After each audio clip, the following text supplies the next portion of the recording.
Welcome to It's Open with Ilana Glazer. That's me. Hey, I just came off this conversation. It was so, honestly, this was a turning point for me as an interviewer because this conversation was so present because my subject is such a presence, and she is both real and grounded, but upward looking and pleasure seeking. She's fucking brilliant. She's an actor, a writer, a director, a producer, and a queer icon. Today's guest was Councilwoman Fawn Moscato in New Girl. You know her as the filmmaker behind Band-Aid and the TV creator, star, and director behind the very sexy show Slip. Please join me in welcoming Zoe Lister Jones.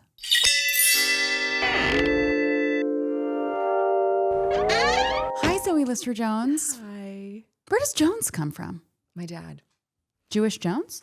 No, convert Jones. Copy that. Yeah. So you grew up in Brooklyn. I did. How old are you? I'm 43. Are you whispering because it scares you? Your age? I mean, I get it. Oh, wait, how old are you? I'm 38. Ugh. Oh, is that so much younger? It is, actually. It's tremendously younger. I mean, I'm the oldest I've ever been, you know? I know, me too. Truly. And it's also like, I think of people as trees, like we're tree rings. Like your 38-year-old is like just right there. Yeah. You know what I mean? I'm like 38, 37, 36. Oh, yeah. You know what I mean? So it's like all accessible. Yeah. You know, I'm so excited to interview you today because you just, you're really smart and you're locked into reality and you share reality really well. We've been at like whatever places that are like supposed to be fun and cute. Yeah. And like they are, but like also you'll like get in a corner and get fucking real about it, you know? But you also, so in a way you're a real New York Jew. Yeah, I am. Who shares reality and can be in the soil of it, but also you have a lightness and a delight to you and a pleasure and curiosity that you take. The same way about you. Thank you. I'm not as fun as you. You're fun. Come on. And you're partying. Get out of here. And so I'm surprised that you're like 43. What? I know. Because what about it? Because like the feminist in me should be like screaming it from the rooftops. Oh, I don't know. Yeah, I mean, sure. Listen, my 40s, I think, have been the best decade of my life. I think it does continue to get better. And also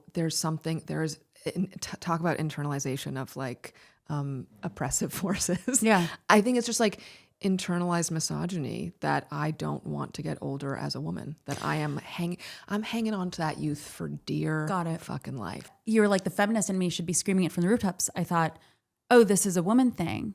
Yeah. So it's the internalized misogyny. It's, what is it? Looks or like your perceived value from the misogynist outside world?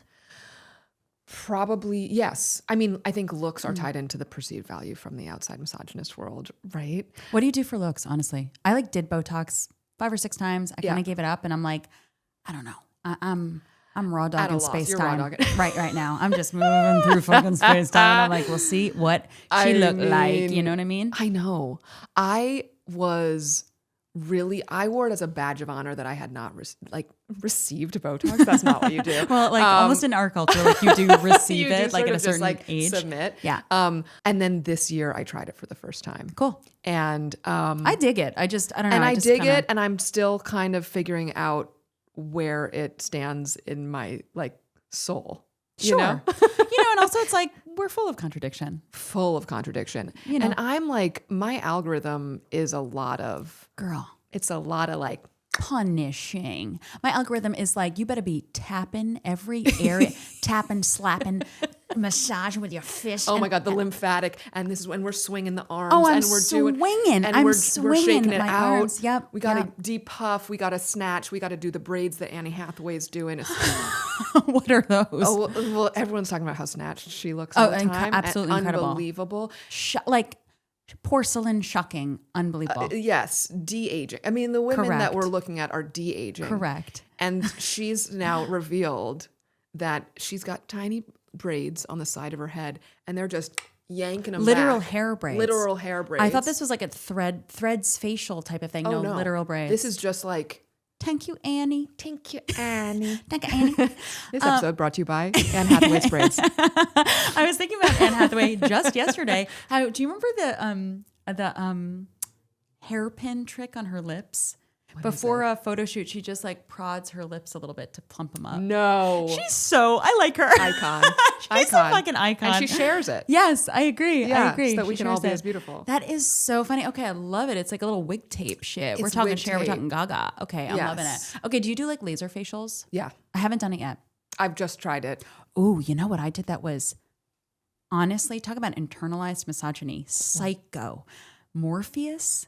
Oh, that's supposed to be really rough. I was like, this is like near suicidal. And like the technology like improves so quickly that like I shouldn't have done it. It was like needle, micro needling, but as staples, like punching, like in a bed of needles, just staple, like and punch in the face. And then your skin's just falling off. Crazy. Just nuts. And then I did it 1 month apart, 3 months in a row. And they're like, and all you got to do it is once a year. It was, and the, oh girl, it was nuts. It's like, I should just be doing like painless laser facials. And I love a good old fashioned like human hands facial. Yeah, I love human hands facial. I've done the vampire facial. What's that with like blood? They take your blood, they mix it up, then they put it back in the face to set. Did you find I don't know what I find with any of them. I don't think that my self-loathing will be I know. Fixed by a single goddamn procedure. I have a line in my new hour where like I go through my whole journey with Botox and then I'm like, and then I stop because, you know, because I go to so much therapy and it turns out you can never have enough Botox to be done with Botox, but you can have enough therapy to be done with Botox. Agree. And the thing is like, I did Botox like 5 or 6 times, every 6 months or something for over a couple of years. And I stopped and I'm like, I truly don't judge. And I'm like, get it, girl. Yeah. You want like glass skin? I'm loving it. Yeah, honestly. yeah. But I'm like, I honestly think that it's like a spirit thing. And like, if you're like genuinely happy with yourself, you look hot. And then there's also the difference as a woman. Oh, it's so sad we're slicing and dicing ourselves. But it does also help to like do the math and be like, can we look at these receipts and go with this? The difference between being like hot and fuckable. Like to emit sexual energy to me 100%. Is more important and genuinely creative. Yeah, I totally agree. Like, that's why I think my 40s have been fun because I think you do become more fuckable in your 40s because you become more self-actualized. Yep. And that is the sexy 100. That's the sexy part of it. And your energy is like just drawing in to your pussy, essentially. The lines around my door. Yeah. I'm swatting them away. I'm loving it. Yeah. I'm fucking loving it. You are, something I love about you as a person and you in your work is that you center pleasure. Slip is a TV series you created, wrote and directed, and starred in. Yeah. About a woman who takes a portal into the multiverses she could have lived in through orgasm. Yeah. How'd you come up with it? I wonder. Was it fucking your way through a TV pitch? I love this system. Fucking my way through a TV pitch is a story of my life. I had directed this film Band-Aid, written and directed and starred in it, and like easy. And I guess I'm starting there because like that felt. We can talk about it also separately, but. That was like a very, the process of making that film was really important to me. And I hired all women as crew. And I was also like interested in exploring. Heaven. It was heaven. Can we just stop there for a second about talking about, I think it's like interesting as women who I think you and I have strong voices and we assert ourselves. And I think people make assumptions about our level of self-confidence. But then the moment you like open the door, you're like, by the way, filled with self-loading and self-doubt and it's hard. And it's like, it's actually a practice and an effortful practice to keep climbing toward that self-actualization. Yes. And to not disempower yourself when given ample opportunity. That's right. That's right. How much messaging do we have baked in that you could just pluck? And the thought of, and I remember hearing, this is like either after Broad City or at the tail end of Broad City, which is seemingly the most empowered, feminist, female-centered process. Yes. And yet when I like read, I think it was in an Instagram post that you were hiring all female crew in Band-Aid, I was literally like arrested, paused, couldn't believe it. It sounds like heaven to me. It was heaven. Heaven. And I What I mean to say is that is a choice centering pleasure. Yes. Because women on set fucking rocks. Rock. Yeah. 100%. And I've actually never thought of it that way. And so thank you for framing it, because it is, obviously it was me wanting to like subvert a really broken system. But I actually think more than anything, it was about me creating an environment that I wanted to work in. And no shade to the men, you know. I do want to say, because I'm also like I'm having these conflicting feelings lately as the hate machine that is powering the oligarchy and our federal government right now. This hate machine, we don't even realize, you know, progressives don't have that organization, don't have that money. Conservatives, it is a multi-billion, perhaps trillion-dollar hate machine. They're going back into the trad wives and young women who look like, I don't know what she could be. And then she's having hate messaging and they're like, they hate men, these feminists. I mean, it's such an old, bizarre, flat playbook. They hate men. No, we don't. No. And we don't hate male individuals either. No. It's a system that fucks everybody over, not equally, but takes from everybody. No shade to the men, but it's given the power structure that we live in, which is an oppressive one toward women, it's almost like you created a planet, a different planet to go to. And you know what's so funny? Now I'm realizing with Slip, it's almost like a portal. Yes. It's like Band-Aid was a portal. Yes, absolutely. I was shook. Again, me and Abby making Broad City, I was shook when I read that. And that means so much to me because obviously Broad City was like fundamental to my sort of emergence as an artist, really. Like, unbelievable, truly. Thank you. But yeah, it was a magical experience, and one that also I think like just impacted the art in such a like cellular way. And that movie was about many things, but I think it was also about like the mythology of what we're taught a woman's life is supposed to look like and what happens when we don't meet it, and how we as women can feel like failures. That movie deals with miscarriage, but also just like the dissolution of a partnership. And it's also funny. It's a musical. Yeah.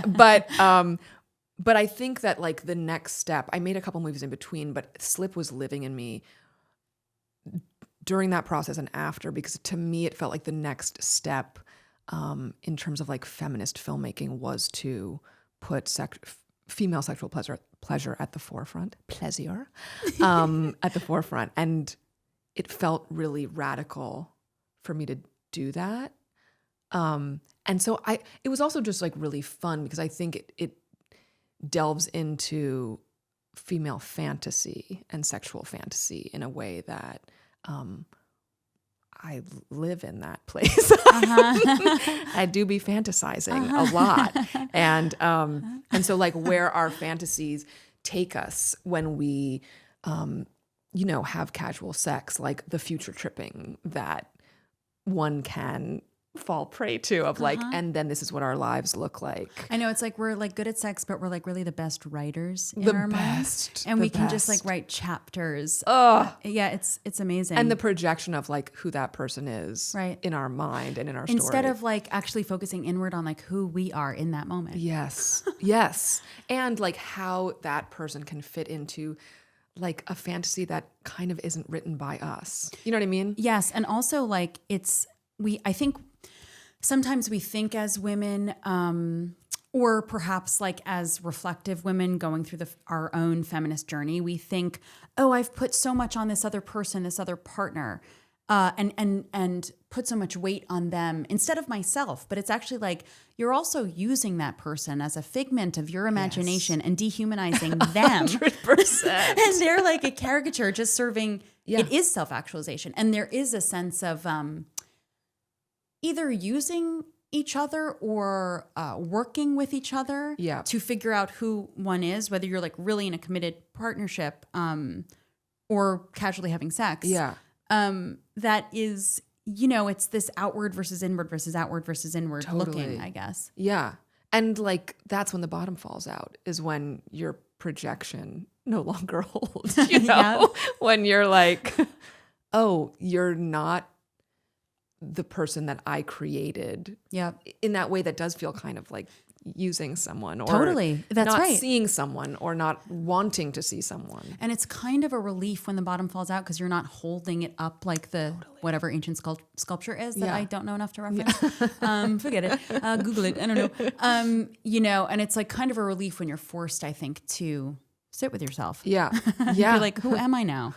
And like in your 40s, actually, it's like, and late 30s, it's like, oh, I've been also, whatever, I'm just like talking about my fucking stand-up, but I've been talking about in stand-up just a little bit that I still have to refine, but about young people and their like cokey energy and they're always like looking around for who they are. Yeah. And I'm like, I get it, but it's like, it's a relief when literally your nervous system as an older, tired fucking person calms enough to just be like, all right, I'll stop running and just sit with myself to figure out this thing. Yes. It's a relief. Yes, it's totally a relief. And like, it's absurd. It's like horrifying and a relief. Totally. But it is why we're in so much therapy. Yep. And I will say too, late 30s, there was sort of an internalized or an internal sexual revolution that happened for me, which I've heard occurs for many women around late 30s of like, I sort of, something woke up in me because 20s, my sex life in my 20s at least was like, you know, a gong show. Like it was really, it was a mess. Yeah. Hilarious. It was, yeah. because you are in that like cokey phase of life being like, do you love me? Do you love me? Does sex mean love? Does love mean sex? Like what? I also felt hell? like I was like an accountant where I was like sort of like building a portfolio rather than like having an experience. Totally. For me, it was pregnancy where I honestly, I wanted to have a kid to get pregnant and to have the experience of having a kid. But pregnancy, I was like, I need to know, I need to be forced to be in my body. Yes. And it was like so interesting to me how to have, it's like being in puberty, but in your adulthood and actually knowing what to do with the spontaneous horniness. Yes. Like before, you ever hear of contextual, I mean, LOL, they don't call it horniness, but contextual arousal versus spontaneous. No. Where spontaneous, you're just like, damn, I'm horny. Yeah. But contextual, you know, ladies, we like candles, we like a story, we like a prologue, you know what I mean? Whatever the fuck. And, you know, like that was the first time that I had all this spontaneous arousal that I was like, damn, it's really fun to feel secure enough to then just be like, let's do this. Yeah. That was like my earlier 30s. What was your spark in your late 30s? And what was it like? However much you want to say. I know. My spark, I mean, I went through a divorce, and I think that, you know, opened up a lot of... Shut one door, open another one, big old wide open door. Wow. Windows. Many things opened. Yeah. And I love it. I think it was so exciting to be in my body in a new way and to be aroused in a new way. And that is when I wrote Slip. So I was sort of like, I think being able to experience sexual pleasure as a portal, like where it was like, oh my God, my world is opening to many different like worlds and universes. And that like sex can, I think in my 20s when I was like single previously,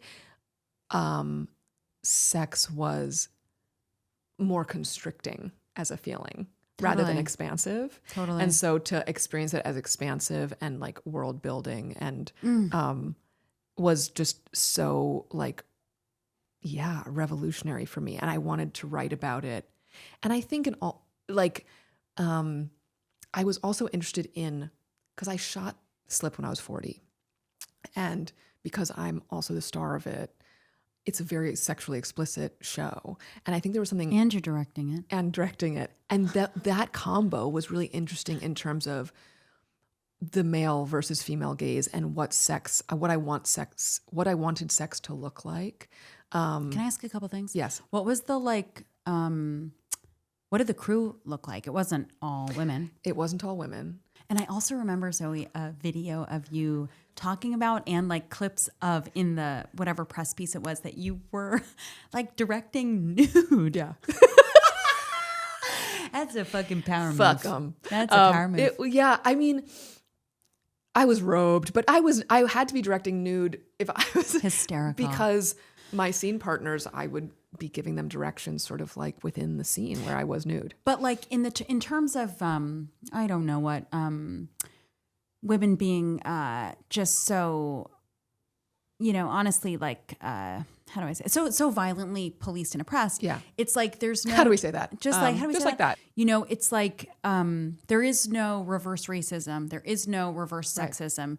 These systems fuck white people over Yeah. as well. Right. Even if it's emotionally cut them off, they don't realize it. Besides the actual Yeah. financially, you know, basic human needs cutting you off. And like same with men regarding feminism. Like we all benefit from it. So there's no version of a guy couldn't do that. Yeah, no shit, because Harvey Weinstein fucking exists. Right. You know what I mean? Right. And the millions of Harvey Weinsteins that Yes. have existed. So it's just funny, like how you directing nude is kind of the antidote to, you know what I mean? It's like so wild. Yes. And It's like, wild. I will say, you know, we had like an intimacy coordinator and I wanted to make sure, obviously, that everyone felt Yeah. super, super safe. The crew was like very important that I could feel safe because I was like cutting out the middleman. Usually the actor has to feel safe with the director who's directing them in really intimate sex scenes. Right. And so often that's a male director and a female subject/object, you know, in those circumstances. So I was like, how do I want to feel safe, and how do I want to make sure that the crew feels really safe?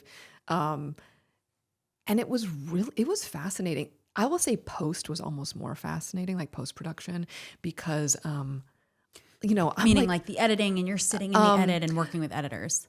well, my editors were women, but like doing the sound mix, because we're talking about the levels of the orgasm, and it's me, and I'm having to do takes of ADR. So you're talking about ADR, adding sound later of orgasms, Yes. to match the visual of you coming hysterical. And like with the men in the room, I think it was like a really transformative experience for me, and feeling really safe with those men in that room. I love it. And them going, like, being able to talk about sex with a woman who's not their wife, who's their boss, and to do it in a way that just felt really like loving and open and safe. And we were just talking about our work, which was sex, you know, which was like, which was obviously simulated sex, but like there was just something so beautiful, I think, about it having it be a co-ed experience. And I have to say, it's also like what I'm saying about this system fucking everybody over. You know, it's like, I'm sure they were totally moved and transformed by that opportunity to talk about sex with you as a piece of art. Yes. And I had obviously very different experiences. And after Band-Aid, I wanted to have many, many women as department heads. I knew that I was probably never going to be able to do that again, because that movie was small and independent, right, and non-union, because I was not in the union yet. And the next thing I did after Band-Aid was like a network TV pilot that I wrote and directed. And I went in there being like, so I want to hire all women. And they were like, absolutely never, you know? And they were like, that's an HR truly disaster. Yeah. I was thinking about that too, us. is that like, they couldn't couldn't. Yeah. So I was able to hire, you know, mostly, I think, and almost entirely female department heads, which was really exciting. And when people came for Band-Aid, for this TV pilot, that's cool. No, Band-Aid was all. Yeah. But this, where I was like, and I walked on set, and I was like, sort of like hunched, like being like, I failed. And everyone who came on set was like, this is crazy how many women are here. Yeah. And so it was also, and in decision-making positions. Or final decision-making totally, positions. yeah. And that was also eye-opening for me, to be like, it doesn't also have to be all or nothing. I felt that it had to be all or nothing to sort of really show that it could be. Right. And to open up like and positions. show for yourself too. Yeah. Not some like performance, but really be like, could this Yes, be? You know? Exactly. Yeah. And like, it's very interesting because in Band-Aid, when we were crewing up, like some female department heads, I would be like, so we're hiring all women. And they would be like, but I have my dude that I've worked with for a decade. And that is part of the barrier to entry for women behind the camera is like, and I get it. Cause like everyone wants to succeed. So they're like, yeah, I want to use my dude that knows me and we have a shared language. And I had to be like, you can't, which I do think actually all of those women who felt that way were then like so excited to see that I think like opportunities for mentorship are also so important for both the mentee and the mentor. That's right. Because the fear that we all have of like hiring someone with less experience, which is what stops, crews, especially in our industry, but I think probably across all industries, from diversifying, whether it comes to gender or race or anything, is like a lack of experience. And how do we change that? And it's like, well, we change it by giving opportunities to people with less experience and having faith that they're going to be so hungry for the opportunity they might actually outshine a person who's been doing it for decades. Love it. Yeah. Okay, interrupting your regularly scheduled programming with a little costume change because I have a very special announcement. It's Open has its very first brand sponsor, and it's the one and only Stuart Weitzman. Stuart calling Mr. Weitzman, but really calling all the people behind this legacy New York brand. So what I have always loved about Stuart Weitzman is that they make high quality, beautiful shoes for women. And their styles are always sophisticated, minimal, and chic. The Spring 2026 collection is out now, and I have picked out some of my personal favorites as well as some of my faves from the OG Stuart Weitzman brand on an exclusive Ilana and Stuart Weitzman edit. And guess what? I have a very special discount to offer you. Text Ilana to 60692 to get access to 20% off, babe. 20% off the entire Stuart Weitzman website, as well as this little edit that I put together. Yes, we're subject to terms and conditions. Of course, message and data rates may apply, but this is 20% off, not 10, 20. Ooh. So thank you so much to my viewers and listeners for joining me in this very special milestone for the production of It's Open with Ilana Glazer. And girls, boys, go get that discount. And now back to the show. So Slip came out on Roku, which was also like, it was still like, where's Slip at? Because nobody knew how to use Roku, which was part of the issue. But then 4 months into Slip, and I will say, I had an executive at Roku who believed in the project so wholeheartedly, and I had written all 7 episodes of Slip in the pandemic. Wow. And I handed him all 7 episodes, and he greenlit me without a single note. So like, God bless this man, Colin Davis. God bless Colin Davis. And allowed me to make the show that I wanted to without any compromise. And it was a really wild show to put on television. And then he left Roku right when it came out. And so I didn't really have a champion, but basically 4 months after its release, they removed it from the platform entirely. Fuck. And it... Why? For a tax write-off. Could you own it? I think I will be able to. Because that would eventually be sick to license it. Oh, I would love that. Yeah, because it's like, it's been a couple years now, but it's been one of the great heartbreaks of my life. And like, it doesn't really leave that heartache when you have birthed something. And I think that especially that show for me was like such a child. I don't have physical children, but like a real art baby. That was like, the fact that it can't exist for anyone to see now is so devastating. And it was nominated for 2 Independent Spirit Awards when it came out. Wow. For Best New Show. Thank you. For Best New Show Best New Show and Best Lead Performance. And we were like up there next to like Beef and The Last of Us and all these incredible, like huge shows with money behind them. Fuck. And by the time we got to the awards, it had been removed from the platform. Like, that wasn't enough. And the savings of the tax write-off was so minimal. It really like boggles the mind, body, and soul. You know I what mean? just, these business people are no good at business.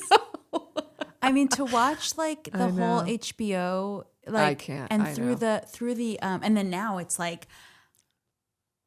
you know, I'm just I like, know. it is, and through the strike, and then, you know, demonizing that we went on strike to set standards for our basic needs. Yeah. It's so unbelievable. It's unbelievable. I'm so sorry. That's Thanks. painful. Yeah. Super Hella painful. rude. Hella rude. Yeah. Damn. Yeah. But I'm curious about your queer awakening in proximity, actually, to Slip. Yeah. And the pandemic, honestly. Like, pandemic did turn us gay. yeah, cover that. No, well, Slip was interesting because there is a queer storyline in it. I think Slip was like around the time, of my queer awakening, but I will While writing it. Cool. But I will say, I mean, it was kind of after it that it really happened, but I always was very aware of my queerness, and I was raised in. This is the thing to me, you know, as somebody who grew up on Long Island, and we're like pretty much the same age. Yes. And I grew up on Long Island being like, I can't wait to get to the city. I can't wait to get to the city. I had this idealized version of city kids and Brooklyn kids. And I would think that you would be doing, LOL, this move. What? Yes. And I was, you know, whatever. but not this move. Do you know what I mean? Yes. These fingers only went one way, and then it took 30 years to go this way. You know, so I'm curious about how you sort of came to know this about yourself beyond LOL, just exploring. Yeah. I mean, I knew it.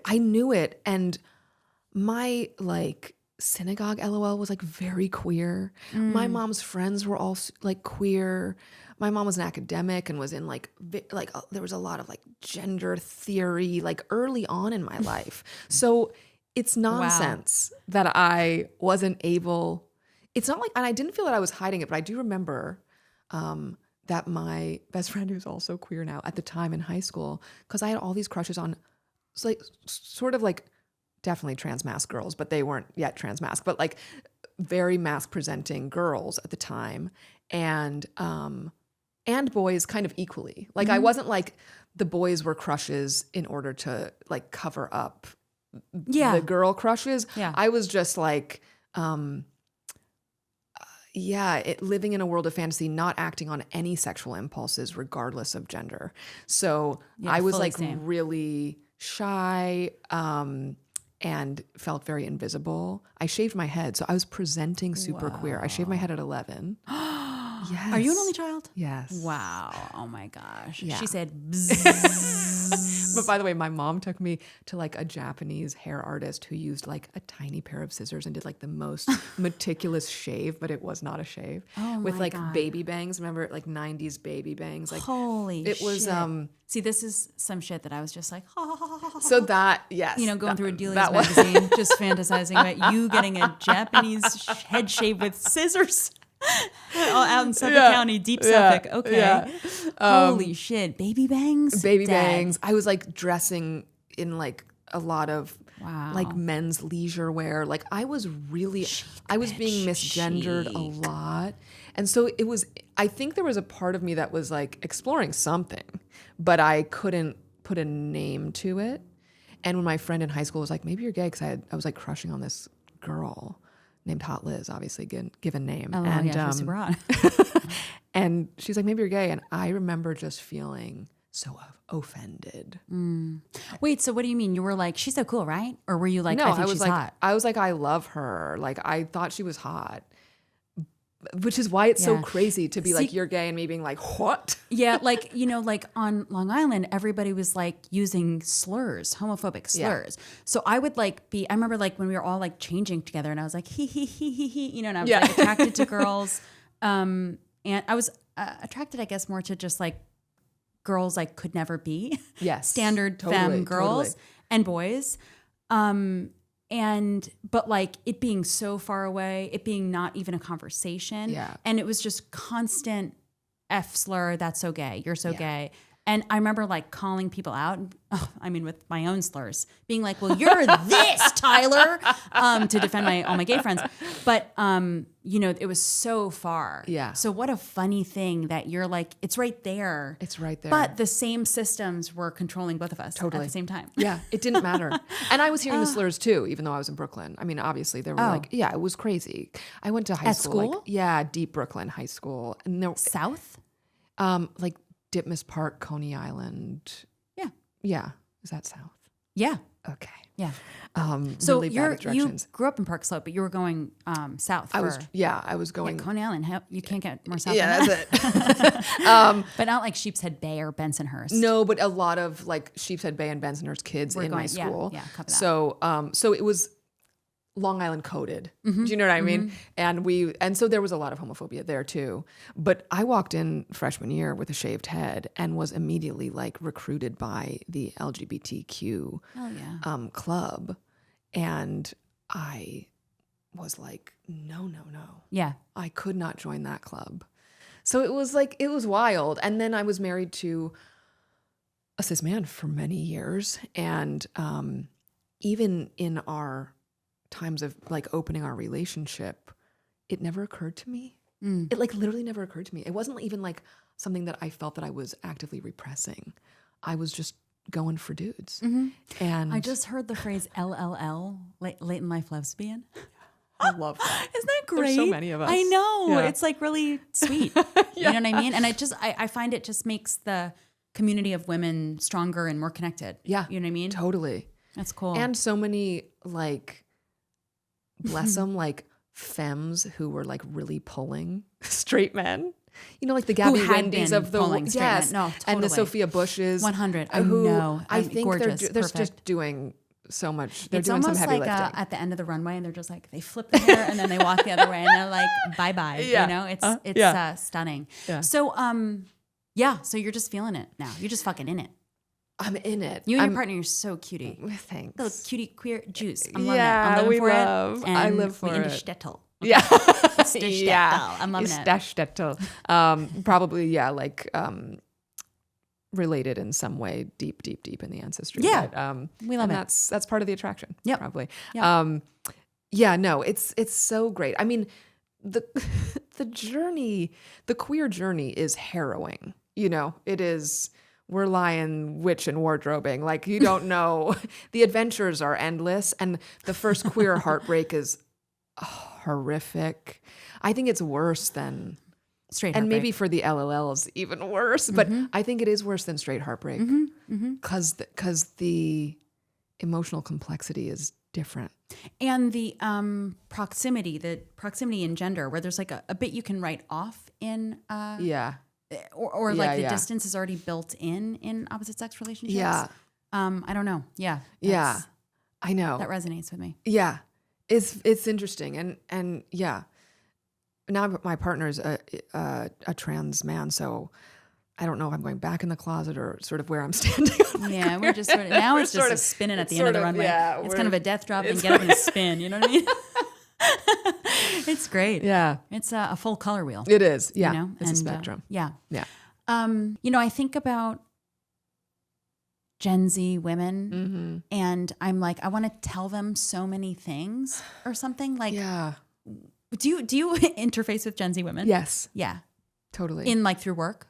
Yeah. And many of my friends are Gen Z. Yeah. What do you want to tell them? And do you tell them or do you like restrain and hold off imparting knowledge? I'm really working on curbing unsolicited advice. Okay. But it's hard for me. But here is where you can give I'm being solicited advice. What I will say is I think part of the reason why I didn't come out earlier is because I didn't have as much access to language or models of like the fluidity of the sex and gender spectrum. And so in some ways I'm like, it's a beautiful time in comparison, you know, because of access, but it's also a confounding time to be a woman, you know, and why? Well, I think like social media and the algorithms are, that's right. The compare and despair and the idea, like the concept of a person being a brand was not right. That's right. really the goal. And now, regardless of like how pure your artistic intentions are, you do have to look at commerce in a way that I feel like we weren't necessarily looking at. You have to look at like how you are branding yourself. And that is like, just for my brain now as a woman, I'm like, what? You know? So I think that's really confusing. And I think that third, fourth wave feminism and sex positivity is confusing. Here's an example. When I was growing up, my mom hated Madonna. Oh my God. Okay. Because her second wave feminism was like, that's so male gazy. And I was like, what are you talking about? That woman is in fucking charge. Right. She's like faux masturbating on stage. Right. And so I think that like dialogue is even more confusing now. Because at that time, it was like a boomerang. Yes. And now it's like the boomerang is like stuck in a tornado. You know, where it's like, I don't know who's empowered. I don't know if I am. Exactly. You know, yeah. I mean, I feel now. that I'm working for the man overtime a lot of the time, and then other times I'm kicking it to him, and I don't know which is which because I'm in that tornado, you know. But I guess I'm looking at Gen Z. There's different worlds, right? Like Gen Z queers are.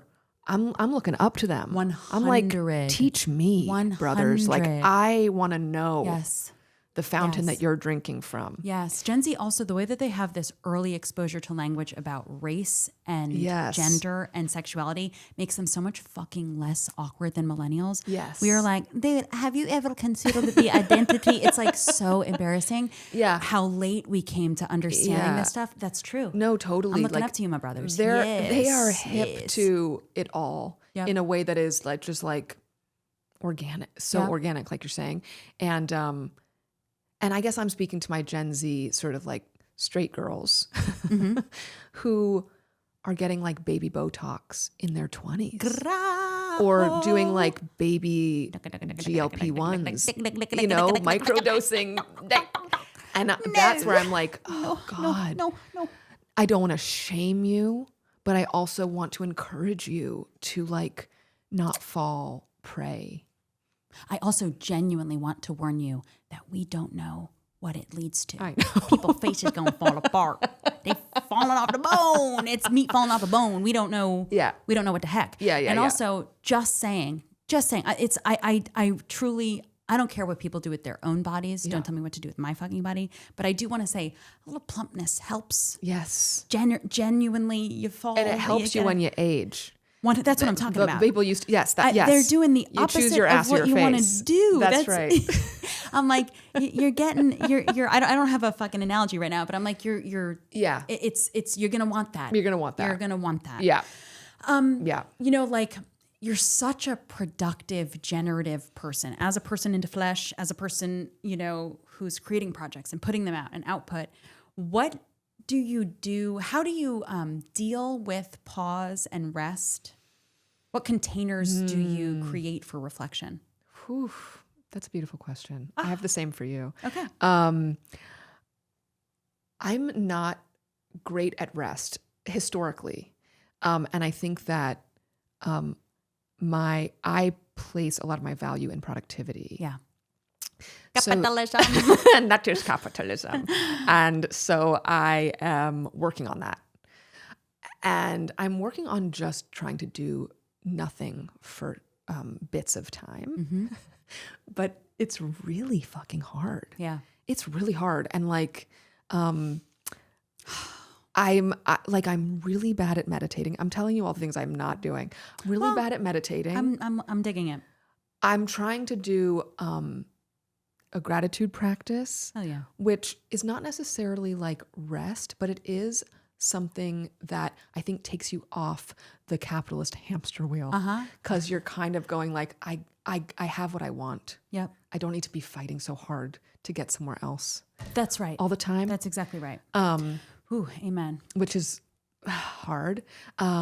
And But at least honestly, you can channel it into a practice. Yes. Rather than be like, I'm sitting it's here still with myself. productive. Yeah. No, but it's great. But it is. You're rerouting the energy to something else. Exactly. Yeah. I'm trying to like, hamster wheel, for sure, dude, for fucking sure. It's really hard to, I do so much therapy and I'm really working in therapy on understanding money as a function of the society I live in, but not as a genuine value counter. Ooh. You know, it is a value counter, and I just saw Matthew Cook, I think his name is Cook with an E on Instagram. Just a really cool layout of billionaires and how they're controlling all of our resources, which are finite. Water and money. These are, one is natural resource, one is man-made, but they're finite. And it's like it's depraved and disgusting, but we conflate money with human worth when it's really a representation of labor. Yes. It's only a representation. It's not real. Yes. You know, but it's like, it is so hard and such a practice. Like, people used to be like, here's a donkey, here's a house. I don't know what the fuck people did. But you know what I mean? You remember No, that's historically accurate. Yeah. Remember in Fiddler on the Roof when Tevye is like, is thinking that he's doing a deal for a cow, but it's for his daughter? Yeah. Fucking classic mix-up. Hysterical. Yeah. Fucking hysterical. But it's like, whatever the fuck people used to trade, like that actually is a true trade. Money is a symbol, but it is so hard to extract ourselves from this. We are the extraction. I know. So it's hard to like get your head around it, and it's genuinely complex and takes effort to understand that. And I get it. And I gotta say, like, I'm not extricating myself from the capitalist system. I love to buy things. What do you love to buy? Oh, clothes. Hell yeah. You a new girl? You a vintage girly? Mostly new. Yeah, I'm into new. But I also like new. But I also like vintage. I was raised with no money. Like, my parents were broke ass artists in Brooklyn. But my mom had like really expensive taste, and so that dichotomy stays with me. Yeah. And also, I think when I'm depressed, I use spending as a crutch. It gives me a dopamine hit. Yep. And so I am also like trying to be realistic with myself. I really admire what you're doing. And that is not the work I'm doing in therapy, but what you're doing. What about money? Yes, about money. Like, about sort of like separating or just like getting clearer on how you value it. Yes, I grew up there like used to be middle class, genuinely, and my parents worked, but it was hard, and we would get help from my grandparents, and they had this almost fear of money. I think of it as like the fear of God. Yeah, you know, this fear that dude, I started working when I was 9. I was just like mother's helping. Oh my God. And I like developed so early. I looked like I was like 14. You know what I mean? Yeah. So I was like, I remember watching Twins with a drunk mom upstairs. No. I was like, I'm working for this cash. I'm 9 years old. Like, I was so just focused on like making and saving money and not having that anxiety because I have enough fucking anxiety to begin with. So yeah, it's out of relieving myself of that anxiety and not attaching. You know, it's like I can't spend that central nervous system energy on this, you know? It's something to go out and be made, you know? Yes. Rather than like something bestowed upon. It's not bestowed upon us. Yeah. Some people are born rich. Right. You know what I mean? So it's like, it's just like this, it's hard. It's very upsetting. It's so upsetting. Too, because, you know, we're in positions where we have our basic needs met. We have opportunity as women, you know, whatever. It's like, you know, so it's even just upsetting to be like, some people this system is designed to give most people nothing and steal from people and get them in sick, stuck ruts that are against any control that they have. It's like, it's just, and you know, I look too much outside at the world and, you know, bleed for it. I try to work on like containing myself within the confines of my own actual lived experience, but it's really upsetting. This sort of like misogyny capitalist pipeline is so apparent, and it's that like scarcity mindset that like is part and parcel with capitalism. Like, you must make more to live, but now it's being like or I guess it's always been co-opted by the patriarchy, but now it's like a whole new version of like, in order like to succeed, these are the edicts that you must live by, and it means oppressing and objectifying women. The manosphere is like a perfect example of the way that the patriarchy oppresses men. Because That's right. all these men are so clearly in so much pain because of the patriarchy. That's exactly right. And then they're exactly right. sort of like weaponizing it from this complete place of desperation, because what else do they do? And so many of them, at least in this documentary, shout out, I have nothing to do with it, were raised without fathers, you know? And so like, they're victims of this oppressive system. Truly. Here's where I'm like, after watching this documentary and really like, unfortunately learning more about the manosphere, but I think it's important too, because it's like really, it's huge. They're all like subscribing to like the Matrix. They use the Matrix, like the actual movie, and like red pilling, directed by 2 trans women, Right. and a trans allegory. And red pilling, which is what all these men who are so transphobic and homophobic are like espousing, was really about like, if you see the illusion of gender, you cannot unsee it. And they're now like, they can't even see that this is the thing that they're like, well, they don't know enough about the movie that they're referencing, you know? Oh my God. But I've just been really like spinning on it, because I'm like, there's so much to unpack here. The anti-transness of this moment is so, whether it's anti-trans femmes or anti-trans mask, it's so anti-trans, it's so anti-women, because the female spirit is about fluidity, right, and flexibility, totally, and community, and it's so self-punishing because we all have both spirits in us. It is just so fucking obvious that that anti-transness is a device to disempower everybody. I mean, I find it to be so obvious. Totally. I hate to be, I'm honestly embarrassed about being an optimistic person, but you have to be. I really believe that this is, I believe that like, this is just a disgusting, ugly moment that we're pushing through. You know, you shit when you give birth. You shit when you die. Yep. And I really think that like we're just in the shitting ourselves. Dying. And giving birth to a new world. Like I hate to give these men the benefit of the doubt, but it's the men on top, just like the billionaires. It's the men at the top. LOL, they're like topping everybody else. And it's like, you're like, so gayer than you realize. Yeah. You know, I really don't believe it's like these victims. I mean, they have free will, like grow the fuck up, but it's just sad and they're being like abused. But I do think a lot of them, which I think is happening politically too, are going to extract themselves from the system and be like, oh, I was in a cult. You know, God, I hope so. I like think so just because I'm like, how could you not? I know. I hope, but the rewiring is it takes time. Yeah. What are you working on right now that you want people to know about? I'm coming out in a TV show on Peacock that I'm acting in, but it is really fun. It's called The Miniature Wife. Yes, I'm looking forward to this. Yeah. I mean, it is about a woman who's shrunk by her husband. So it's thematically sort of appropriate. Yeah.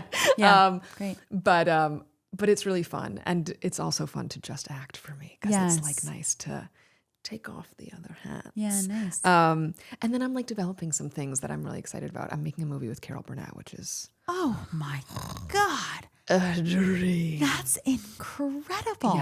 Yeah. Congratulations. Thank you.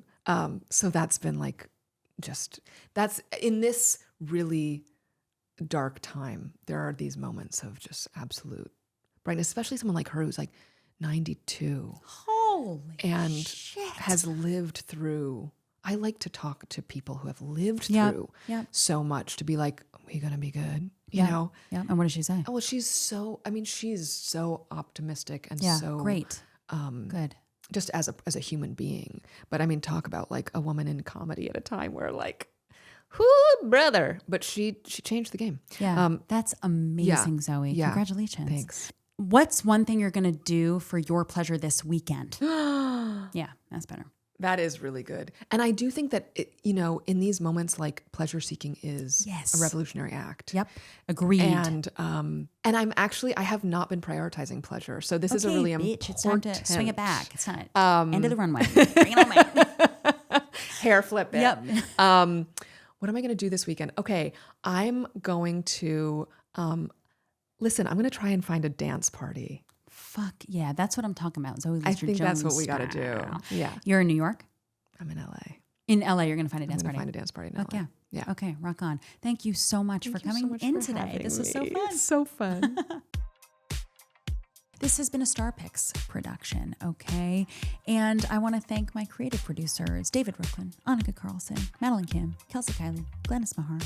I want to thank the people who made this episode look and sound so sweet, so good. Nicole Maupin, Lexa, Krebs, and Kevin Deming. I want to thank Raymo, Ventura for making this beautiful graphics and opening musical sting, and the band Don Her, who is just finally bursting out on the scene publicly because one of the three members is Ilana Glazer, my brother. The music is so fucking good. And this outro music is by Don Her. I'll say it again, it's been a Starbucks production, and damn, I just had such a fucking good time. Oh, and this is the thing I always forget to say. If you like this show, like and subscribe. It truly makes a difference. And also, guess what? I'm going on tour. I don't know when the fuck this is coming out, but I am on a stand-up tour. So check out ilanaglazer.com for tickets when I'll be in a city near you. To be honest, just the first leg has been announced, May through August, and I'll be announcing more dates this year. So don't get pissed at me if I'm not in your city. I'll be there, likely, hopefully. Anyway, okay. I'm going to say it. God bless you. Love you. Bye.